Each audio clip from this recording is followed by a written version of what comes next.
નમસ્કાર, મનોમંથન ન્યૂઝમાં આપનું સ્વાગત છે। દાહોદ જિલ્લાના દેવગઢ બારિયા તાલુકાના પીપલોદ ગામમાં ભ્રષ્ટાચારનો મોટો પર્દાફાશ થયો છે।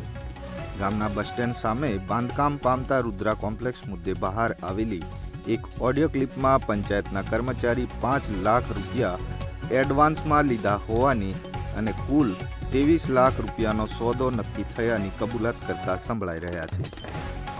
કોમ્પ્લેક્સના માલિક મિતેશભાઈ જયસ્વાલે ગંભીર આક્ષેપ કરતા જણાવ્યું છે કે પંચાયતના સત્તાધીશો અને કર્મચારીઓએ ગેરકાયદેસર લાખો રૂપિયાની માંગણી કરી હતી અને રૂપિયા નહીં આપો તો બાંધકામ બંધ કરી દુકાનો સીલ કરવાની ધમકી અપાઈ હતી।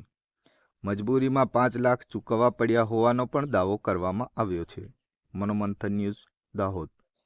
નામ નિતેશ જયસ્વાલ। નીતેશભાઈ, જે આ પીપલોદ ગામનો ગ્રામ પંચાયતનો ઓડિયો જે ચાલી રહ્યો છે, જેમાં પૈસાની ડીલ થયેલી છે 23 લાખની, એ ખરેખર ઓડિયો સાચો છે? એ સાચો છે, હકીકત છે। જે પીપલોદના ક્લાર્ક છે, જે કનકભાઈ, એમને ડીલ કરી હતી 23 લાખ રૂપિયાની। 5 લાખ રૂપિયા એડવાન્સ આપ્યા હતા અને 18 લાખ રૂપિયા સરપંચના ઘરે આપ્યા। એમાં સરપંચના ત્યાં તલાટી પ્લસ પેલા સુરેશ દરજી, જે પંચાયતના સભ્યો છે, અને બાબુ ફુલા, 3 જણા અને ટોટલ 4 જણા થઈ અને 23 લાખ રૂપિયાની ડીલ કરી હતી। 5 લાખ રૂપિયા એડવાન્સ આવ્યા હતા અને 18 લાખ રૂપિયા સરપંચશ્રીના ઘરે આપ્યા, બાબુ ફુલાની ઘરે।